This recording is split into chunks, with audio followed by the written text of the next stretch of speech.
Hi guys, we're in mid-Canterbury today, standing in a clover seed crop. I've got Ash Pace, our local territory manager, alongside me here, and we're going to have a quick chat about Kerb. So Ash, would you mind telling me what is Kerb? How does it work? Oh, Kerb is a systemic herbicide that we use in a lot of seed production crops throughout Canterbury.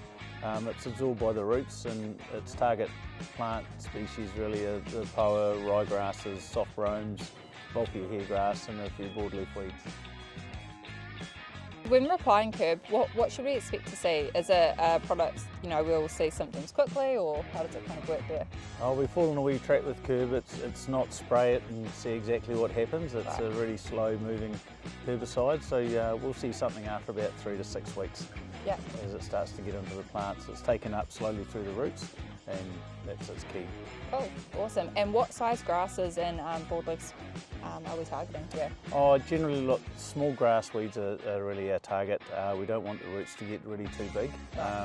Kerb works in that great sort of first 50 mil zone, and that's, if we can target those grasses in that time, we'll get a real good result. Awesome, cool, thanks so much. No worries.